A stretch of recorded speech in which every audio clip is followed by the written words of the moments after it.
양계장에 있는 닭의 존재 이유는 알을 낳기 위해서입니다. 제가 지난 화요일 날 5시에 도착해서 지금까지 밥 먹으러 나간 거 외에는 계속 제 숙소에서 이 설교를 위해서 준비하고 있었습니다. 제 평생 이렇게 무거운 짐을 져보기는 처음입니다. 우리 담임 목사님께서 저를 너무나 잘 섬겨주시고 또 그의 여러분들이 잘 섬겨주셔서 정말 너무너무 감사합니다. 기도하겠습니다. 아브라함의 하나님, 야곱의 하나님, 이삭의 하나님, 전능하신 하나님, 영생하신 하나님, 생사화복을 주관하시는 우리 하나님 아버지, 우리 하나님께서 경양교회 설립 부흥사경의 46주년을 축복하여 주시고 또 오늘 이렇게 마지막 시간을 맞이하여서 온 경양의 성도들이 예물을 주님 앞에 헌상을 하였습니다.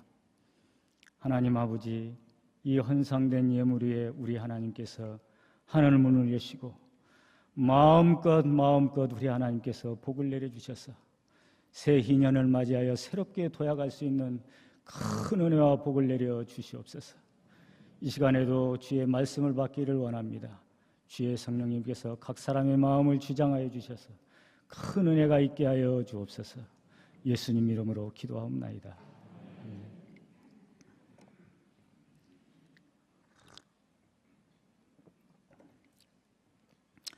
아마 대부분의 사람들이 꿈꾸는 삶은 젊어서는 좀 고생을 하더라도 노후는 평안한 삶을 사는 것일 겁니다. 그런데 인생이 사람들이 생각하는 것처럼 그렇게 만만하지 않습니다. 야곱은 가나안 땅에 돌아온 후에도 여전히 고난이 끝나지 않았습니다. 야곱이 가나안 땅에 돌아온 때는 거의 100살이 되었을 때입니다. 야곱의 생에 있어서 야복강 나루에서의 사건을 분기점으로 삼는데 그 사건 이후에도 야곱의 생애는 순탄하지 않았습니다. 밧다란하면서 돌아오는 길에 세겜성의 추장 세겜에게 딸 디나가 강간을 당했습니다. 그때 야곱의 아들들은 세겜성의 아버지 하몰에게 할례를 행하면 통혼할 수 있다고 했습니다. 그래서 세겜성 남자들이 다 할례를 행하고 제3일에 가장 고통이 심할 때를 틈타서 시므온과 레위가 세겜성의 모든 남자들을 죽이고 그때 나머지 아들들은 약탈을 일삼았습니다. 이때 야곱은 매우 불안했습니다. 왜냐하면 야곱은 이방인이고 또한 수가 적었기 때문입니다. 야곱이 시므온과 레위에게 이르되 너희가 내게 화를 끼쳐 나로 하여금 이 땅의 주민 곧 가나안 족속과 브리스 족속에게 악취가 나게 하는도다. 나는 수가 적은즉 그들이 모여 나를 치고 나를 죽이리니 그러면 나와 내 집이 멸망하리라. 야곱은 매우 불안해서 도망치듯 세겜성을 빠져나왔습니다. 그때 하나님께서 야곱에게 나타나셔서 하시는 말씀이 일어나 베델로 올라가서 거기 거주하며 내가 내 형 에서의 낯을 피하여 도망하던 때에 내게 나타났던 하나님께 거기서 단을 쌓으라 하신지라. 야곱이 밧단 아람에서 출발하기 전에 하나님께서 나타나셔서 말씀하시기를 나는 베델의 하나님이라. 내가 거기서 기둥에 기름을 붓고 거기서 내게 서원하였으니 지금 일어나 이곳을 떠나서 내 출생지로 돌아가라 하셨느니라. 여기 보면 하나님께서 야곱에게 네가 서원하였으니 이제 그 서원을 빨리 이루라는 것입니다. 그러므로 야곱은 자신이 서원한 그 서원을 빨리 이루어야 합니다. 그럼에도 불구하고 그는 숲곳에서 장막이 아닌 자기 집과 가축의 우릿간을 지은 걸로 봐서는 상당 기간 머물렀던 것 같습니다. 뿐만 아니라 그곳을 떠나서 세겜성읍에서는 장막을 짓고 그 장막 친 밭을 베크시다에 샀다고 했습니다. 땅을 산 것은 아마도 그곳에서 오랜 시간을 정착하기 위해서였을 것입니다. 그리고 거기서 제단을 쌓고 그 이름을 에헬로헤 이스라엘이라 이렇게 불렀습니다. 그 뜻은 하나님, 이스라엘의 하나님입니다. 야곱은 나름대로 하나님께 제단을 쌓았지만 아마도 하나님께서는 기쁘시게 받지 않았을 것입니다. 이처럼 야곱은 서원을 이행하는 일에 게으름을 피웠습니다. 전도서 5장 4절에 내가 하나님께 서원하였거든 갚기를 더디하지 말라. 하나님은 우매한 자들을 기뻐하시지 아니하시나니 서원한 것을 갚으라. 서원하였거든 갚기를 더디하지 말라. 하나님은 우매한 자들을 기뻐하지 아니하신다. 서원한 것을 더디 갚는 것을 하나님은 우매한 자라고 이렇게 말씀을 합니다. 야곱의 딸 디나가 세겜성에서 당한 고난은 야곱이 서원을 속히 이행하지 않은 징계로 봅니다. 그렇다 해도 그 징계가 너무나 무겁다고 생각하지 않을 수가 없습니다. 하나님께서는 유독 야곱에게 가혹한 시련을 주시는 것 같습니다. 야곱은 세겜성을 도망치듯 빠져나오면서 베델로 가서 서원제 제단을 쌓고 엘 베델 곧 베델의 하나님이라 불렀습니다. 창세기 35장 9절에 보면 야곱이 밧단 아람에서 돌아오자 하나님이 다시 야곱에게 나타나사 그에게 복을 주시고, 그런데 우리에게 여전히 의문이 남습니다. 앞으로 야곱의 남은 생애를 보더라도 인간적으로 복이라고 할 만한 것이 없습니다. 하나님께서 복을 주시겠다고 한 그때부터 야곱의 생애를 보면 베델을 떠나 에브라스로 가는 도중에 사랑하는 아내 라헬은 베냐민을 낳다가 산고로 죽습니다. 야곱이 에델 망대를 지나 장막을 치고 그곳에 거할 때 큰아들 루벤이 당신의 첩 비라와 동침했다는 소식을 듣고 야곱은 침묵합니다. 창세기 35장 22절 23절에 이스라엘이 그 땅에 유할 때 루벤이 가서 그 서모 비라와 통관하매 이스라엘이 이를 들었더라. 야곱의 아들은 12이라. 모세는 여기서 갑자기 야곱의 아들이 12이라고 언급을 하고 그 12명의 이름을 쭉 언급을 합니다. 아마도 야곱은 아들들 때문에 굉장히 속이 썩었던 것 같습니다. 레아와 라헬이 서로 시기하며 사이가 안 좋았기 때문입니다. 한 배에서 나온 에서와 야곱도 죽기 살기로 싸우는데 오죽했겠습니까?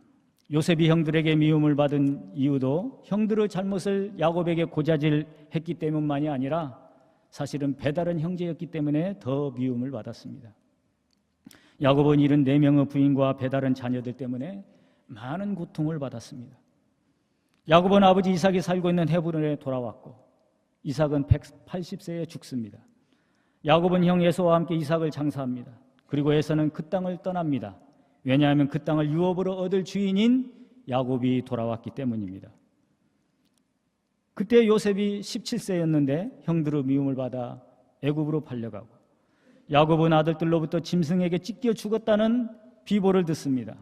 또 유다는 형제를 떠나 가나안 여인과 결혼해서 아들을 얻습니다.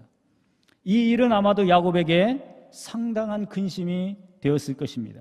왜냐하면 자신이 밧단 아람으로 떠날 때 아버지 이삭이 자신에게 신신당부하기를 너는 가나안 사람의 딸들 중에서 아내를 맞이하지 말라라는 말을 기억하기 때문입니다. 설상가상으로 가나안 땅에 큰 흉년이 들었습니다. 그래서 애굽으로 곡식을 사러 보냈는데 거기서 정탐꾼으로 몰려 시므온이 볼모로 잡힙니다. 가나안에 돌아온 야곱의 아들들은 아버지에게 자초지종을 말하고 베냐민을 데리고 가야 시므온이 풀려날 수 있다고 합니다. 야곱은 그야말로 사면초가입니다. 그의 탄식을 보면 그들의 아버지 야곱이 그들에게 이르되 너희가 나에게 내 자식들을 잃게 하도다. 요셉도 없어졌고 시므온도 없어졌거늘 베냐민을 또 빼앗아 가고자 하니 이는 다 나를 해롭게 함이로다. 기근이 더 심해지자 야곱은 할 수 없이 베냐민을 보내면서 내가 자식을 잃게 되면 이르리로다 하고 자신의 삶을 하나님께 맡깁니다. 이처럼 야곱이 가나안 땅에 살면서 애굽으로 떠나기 전까지 약 30여 년간 야곱에게는 하나님께 복을 받았다는 증거가 없습니다. 오히려 보통 사람이 겪지 못할 여러 가지 재난을 당한 것입니다. 그런데 이처럼 온갖 재난을 당하고 소망이 없던 야곱에게 요셉이 애굽에서 살아서 총리가 되었다는 소식을 듣습니다. 이스라엘이 이르다 조카도다. 내 아들 요셉이 지금까지 살아있으니 내가 죽기 전에 가서 그를 보리라. 야곱은 브엘사베아에 이르러 하나님께 희생제사를 드리고 애굽으로 가는 것을 하나님께 허락받습니다. 애굽에 이르러 요셉을 만나 내가 지금까지 살아있고 내가 내 얼굴을 보았으니 지금 죽어도 조카도다. 그리고 야곱은 바로 앞에 가서 바로를 축복합니다. 당시 애굽의 바로는 온 천하의 왕입니다. 바로가 묻습니다. 내 나이가 얼마냐? 바로가 보기에는 가소롭습니다. 그도 그럴 것이 완전히 늙어 빠진 130세의 야곱, 절뚝거리는 야곱, 허리도 좀 구부정하고 머리는 백발에다가 대머리가 되었을지도 모릅니다. 더욱이 야곱은 흉년을 피해온 피난민에 불과합니다. 그런 야곱이 내 나그네 끼르 세월이 130년이니이다. 내 나이가 얼마 못되니 우리 조상은 나그네 끼르 연조에 미치지 못하나 험악한 세월을 보내었나이다. 야곱은 고백하기를 인생은 나그네라고 합니다. 그는 인생의 의미를 제대로 알았습니다. 세상 사람도 인생이 나그네인 줄 압니다. 인생은 나그네길, 어디서 왔다가 어디로 가는가라는 유행가 가사도 있습니다. 세상 사람은 인생은 나그네인 줄 알지만 그 시작과 그 끝을 모릅니다. 그러나 성경은 분명히 말씀합니다. 인생의 시작은 하나님이고 그 인생의 끝은 또한 하나님입니다. 인생이 나그네라고 하는 것은 야곱의 고백만이 아니고 할아버지 아브라함, 아버지 이삭의 고백입니다. 야곱의 이런 고백은 젊어서는 할 수 없는 고백입니다. 아무렇게나 산 사람은 더욱더 할 수 없는 고백입니다. 오직 하나님에 의해 연단받고 또 연단받은 그야말로 금같은 믿음을 가진 자만이 할 수 있는 고백입니다. 그것도 인생이 무엇인가를 아는 인생의 노년에만 할 수 있는 고백입니다. 야곱은 바로 앞에서도 당당합니다. 왜냐하면 그는 하나님을 알고 인생을 알고 하나님의 종으로 섰기 때문입니다. 그는 하나님의 제사장적 축복권을 가지고 있기 때문입니다. 사실 따지고 보면 야곱이 바로를 가소롭게 봤을 것입니다. 원래 축복은 높은 자가 낮은 자에게 베푸는 것입니다. 히브리서 7장 6절 7절에 보면 내 족보에 들지 아니한 멜기세덱은 아브라함에게서 10분의 1을 취하고 약속을 받은 그를 위하여 복을 빌었나니 논란의 여지 없이 낮은 자가 높은 자에게 축복을 받느니라 라고 했습니다. 이로보건대 야곱은 제사장적 축복권을 가지고 바로를 축복한 것입니다. 야곱은 또한 믿음으로 요셉의 아들들을 축복했습니다. 참으로 멋진 노년이요 복된 인생입니다. 아버지 이삭은 눈이 어둡고 영안이 어두워서 자신이 좋아했던 별미를 빌미로 에서를 축복하고자 했지만 야곱은 비록 나이를 먹고 눈이 어두웠지만 영안만큼은 밝았습니다. 그래서 요셉의 아들들을 팔을 어긋맡겨서 축복을 제대로 했습니다. 그 내용을 보면 그가 요셉을 위하여 축복하여 이르되 내 조부 아브라함과 아버지 이삭이 섬기던 하나님, 나의 출생으로부터 지금까지 나를 기르신 하나님, 나를 모든 환난에서 건지신 여호와의 사자께서 이 아이들에게 복을 주시오며 이들로 내 이름과 내 조상 아브라함과 이삭의 이름으로 칭하게 하시오며 이들이 세상에서 번식되게 하시기를 원하나이다. 뿐만 아니라 성령의 사람 야곱은 이스라엘 백성들이 장차 애굽을 떠날 것도 예언했습니다. 이스라엘이 요셉에게 또 이르되 나는 죽으나 하나님이 너희와 함께 계시사 너희를 인도하여 너희 조상의 땅으로 돌아가게 하시려니와. 야곱은 성령의 인도를 따라 12자식들을 축복하는데 창세기 49장 28절에 이들은 이스라엘의 12지파라 이와 같이 그들의 아버지가 그들에게 말하고 그들에게 축복하였으니 곧 그들 각 사람의 분량대로 축복하였더라. 여기 보면 각 사람의 분량대로 축복을 하였다고 했는데 타고난 축복이 있는가 하면 자기의 행위대로 받는 복도 있습니다. 장자 르우벤 같은 경우는 장자이지만 아버지의 침상에 오른 관계로 장자의 축복을 받지 못했습니다. 시므온과 레위는 세겜성에서의 살육으로 말미암아 그에 대한 대가를 받습니다. 이러한 사실들을 볼 때 우리의 이 땅에서의 삶이 얼마나 중요한가를 알 수 있습니다. 야곱은 요셉을 축복할 때 창세기 49장 26절에 내 아버지의 축복이 내 선조의 축복보다 나아서라고 합니다. 여기서 내 아버지란 야곱 본인을 가리킵니다. 그러니까 자신의 축복이 아버지 이삭이나 할아버지 아브라함보다 더 낫다는 것입니다. 어떻게 야곱이 감히 이런 말을 할 수가 있습니까? 그가 교만한 것입니까? 아닙니다. 야곱은 자신의 복이 아버지 이삭이나 할아버지 아브라함보다 더 크다고 감히 말을 합니다. 그것은 야곱이 자신의 생애를 통해서 하나님을 더 깊이 더 많이 체험했기 때문입니다.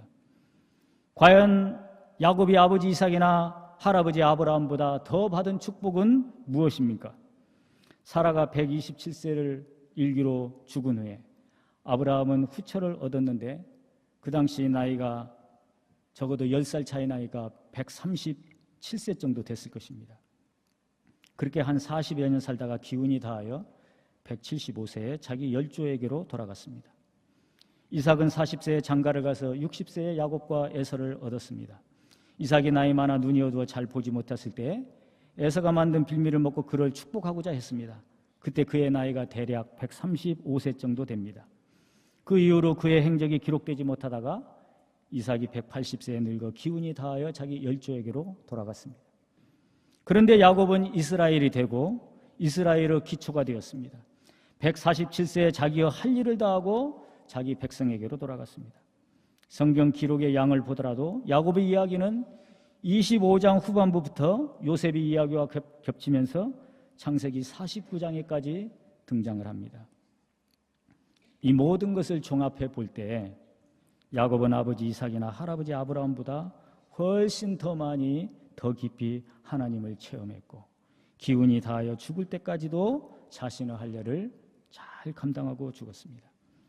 고린도후서 4장 16절에 그러므로 우리가 낙심하지 아니하노니 우리의 겉사람은 낡아지나 우리의 속사람은 날로 새로워지도다.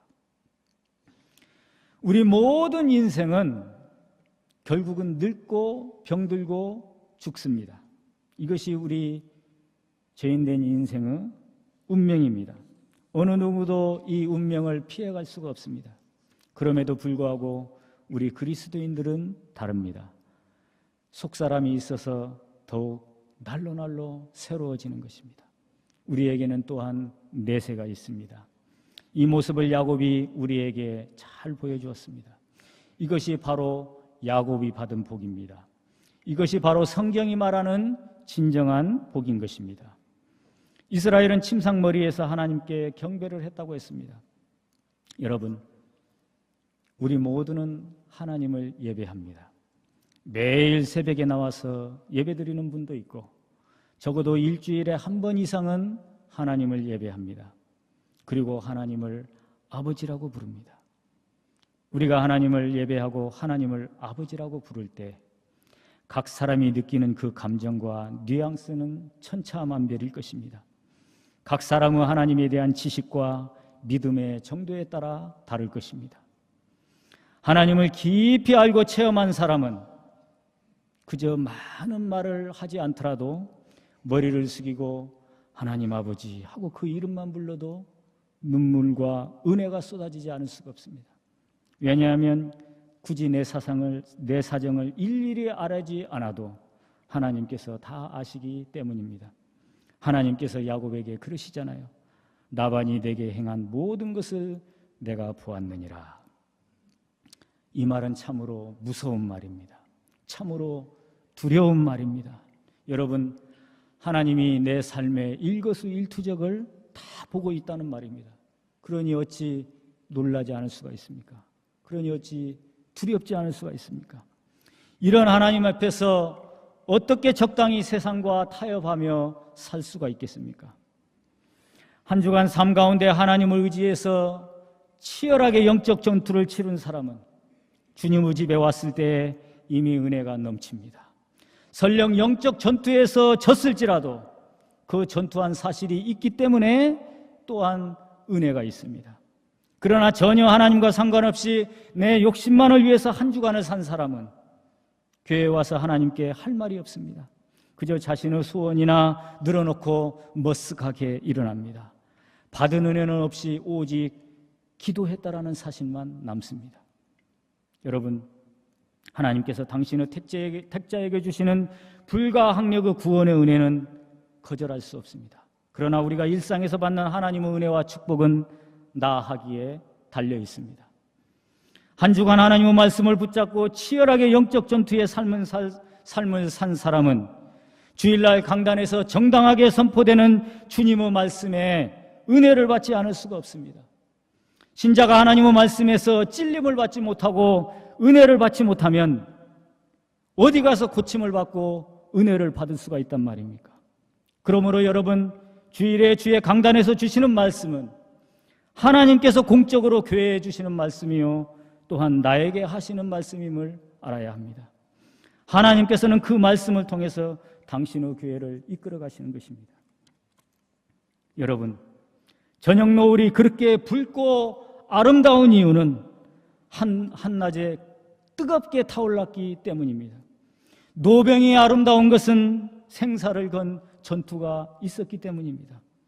인생의 노년이 아름다운 것은 청춘을 불살라 뜨겁게 살아온 젊은 날이 있었기 때문입니다.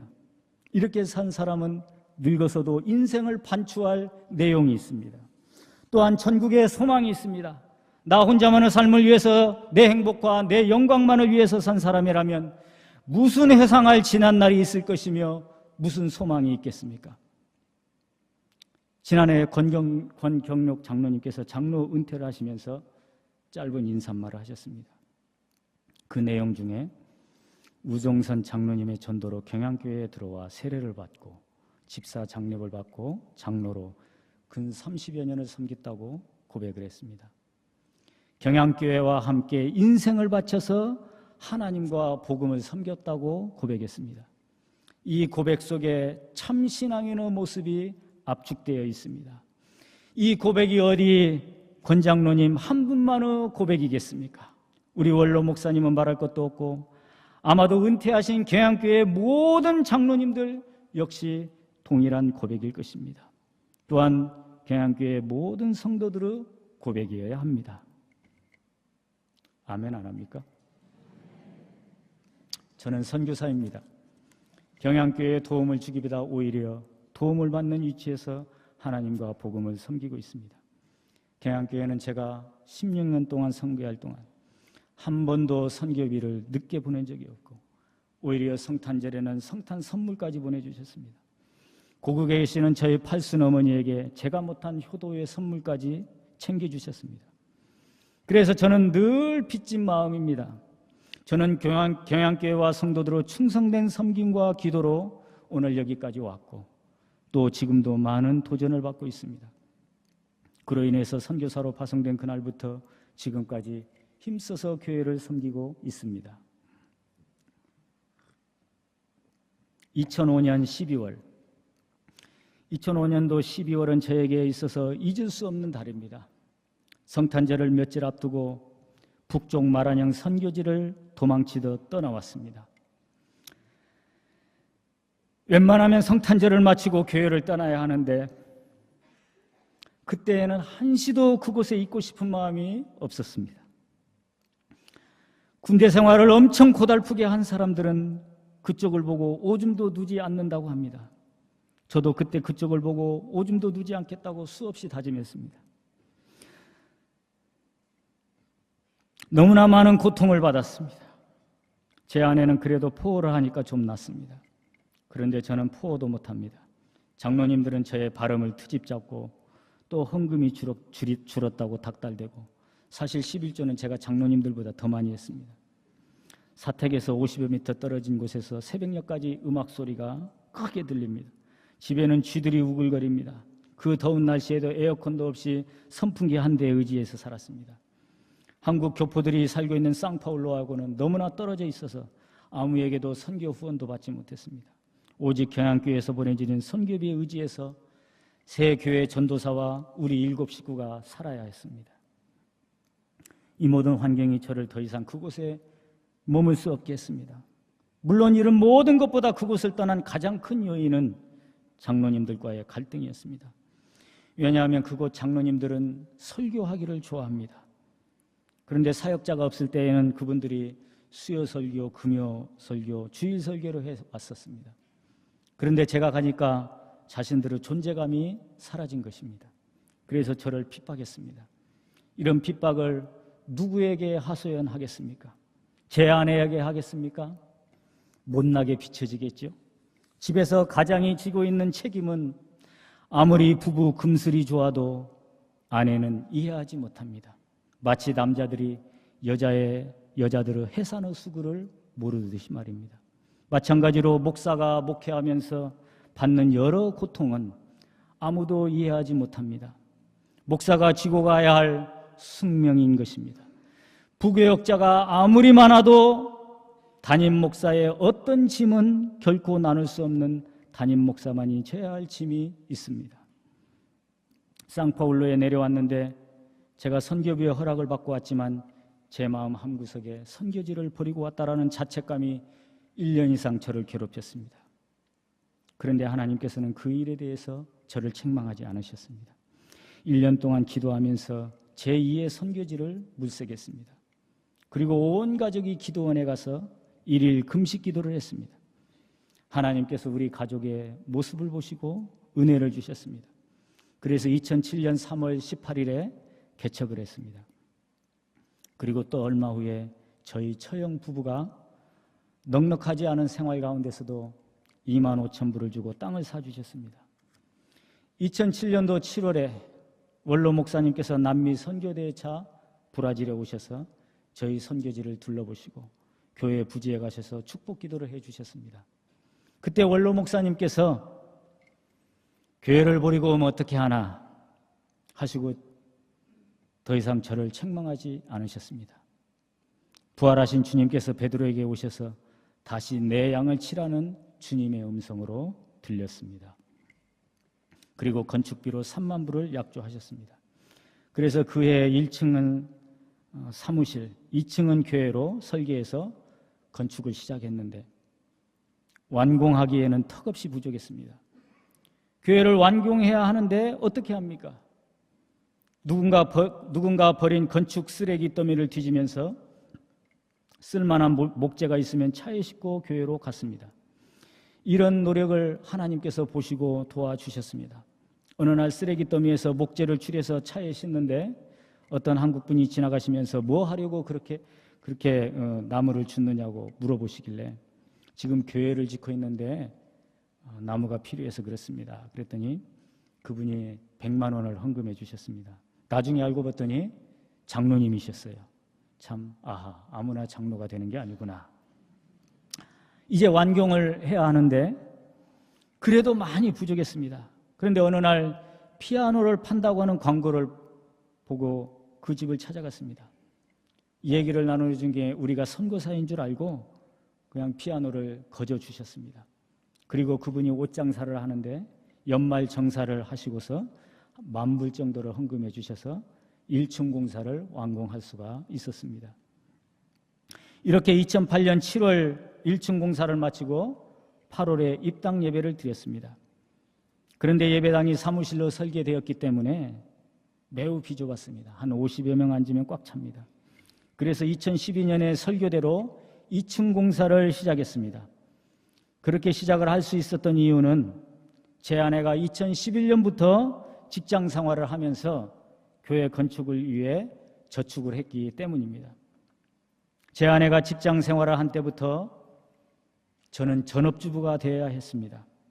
아침에 아이들 5명 깨워서 학교에 데려다주고 잠시 쉬었다가 점심을 해놓고 또 아이들을 학교로 데려갑니다. 또 저녁을 준비하고 어찌 그렇게 식사 시간이 빨리 돌아오는지요. 밥 먹고 돌아서서 설거지하고 나면 저녁은 무엇을 먹을까 걱정합니다. 마치 어떤 목사의 고백처럼 주일 설교하고 나면 다음 주일 어떤 설교를 해야 할지 하는 것과 꼭 같았습니다. 브라질은 대부분의 학교가 오전반, 오후반이 있습니다. 그래서 오전반은 아침 일찍 일어나서 가야 합니다. 이러면서 수요 예배, 금요 예배, 토요일 청년 예배, 주일 예배, 그야말로 한시도 쉴 시간이 없었습니다. 이런 힘든 사역을 하나님께서는 감당할 은혜를 주셨습니다. 그런 가운데 2층 벽을 쌓는 일을 마쳤습니다. 그렇게 또 3년여의 시간이 흘렀습니다. 지붕이 없이 벽만 덩그랗게 올려져 있는 모습은 저의 가슴을 늘 짓눌렀습니다. 그래서 2016년 지붕 씌우는 공사를 했습니다. 물론 그때도 제 아내가 일을 해서 그동안 저축한 돈으로 감당을 했습니다. 그런데 생각지도 않게 경양교회에서 5,000불을 보내주셔서 지붕 씌우는 일을 완성할 수가 있었습니다. 제 차가 2003년 선교를 시작할 때 산 1999년식 외건입니다. 왜 외건을 샀는가 하면 우리 식구가 7명이기 때문에 작은 차 한 대로는 감당할 수가 없습니다. 그래서 제 옆에 제 아내가 타고 뒷좌석에 딸 셋이 타고 저 마지막 짐칸에는 두 아들이 탑니다. 그 차는 정말 저와는 애증이 깊은 관계입니다. 너무 고장이 잦았기 때문입니다. 그렇다고 새 차를 살 수도 있는 형편이 아니었기 때문에 늘 고쳐가면서 지금까지 타고 있습니다. 제가 새 차를 사려면 얼마든지 살 수 있었을 것입니다. 2층 교회를 안 져도 됩니다. 지붕을 씌우지 않아도 됩니다. 시비할 사람 없습니다. 그럼에도 차 사는 것은 늘 뒷순위로 물렸습니다.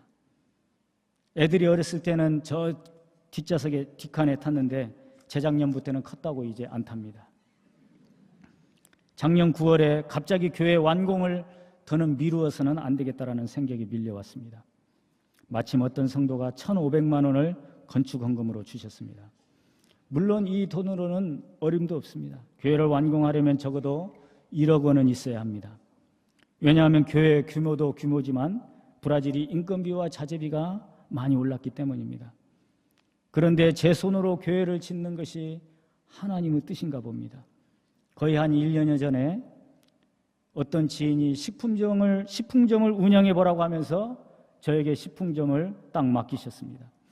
저희는 못한다고 펄쩍 뛰었는데 마침 제 처제가 자기가 다 도와줄 테니까 하라고 하면서 떠밀려서 식품점을 맡게 되었습니다.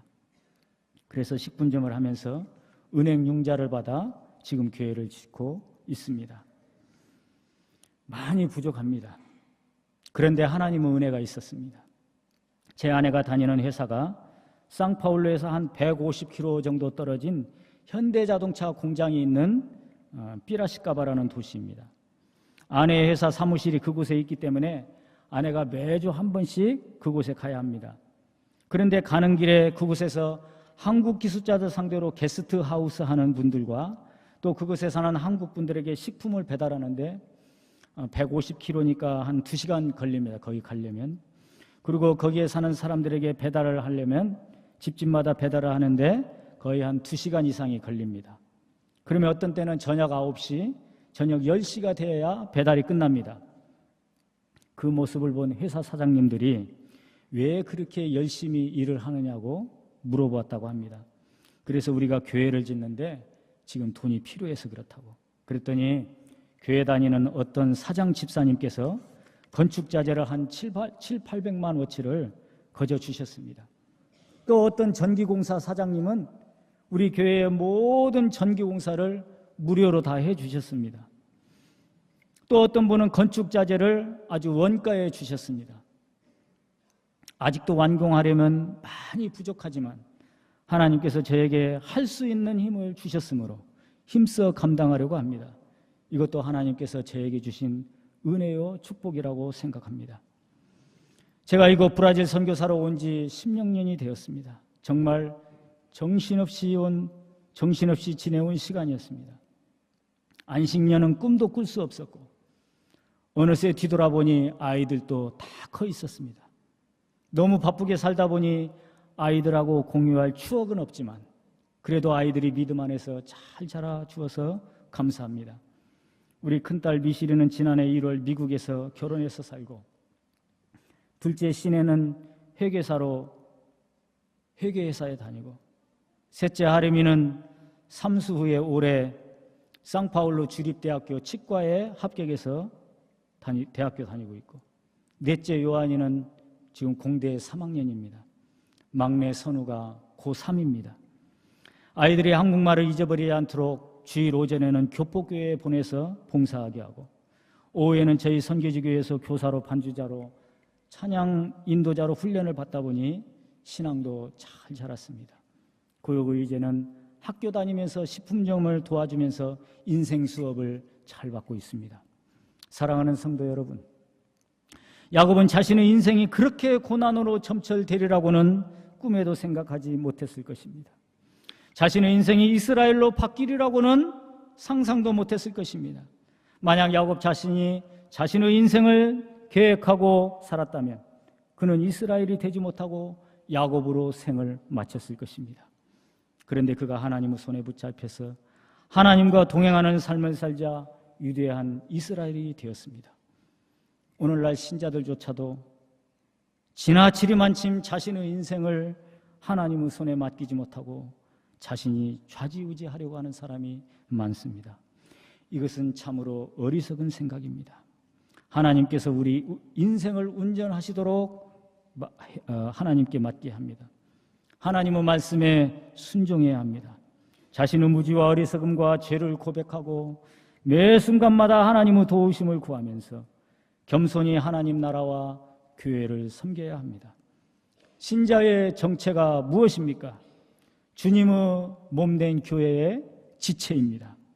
신자는 교회를 떠나서는 아무것도 할 수 없습니다.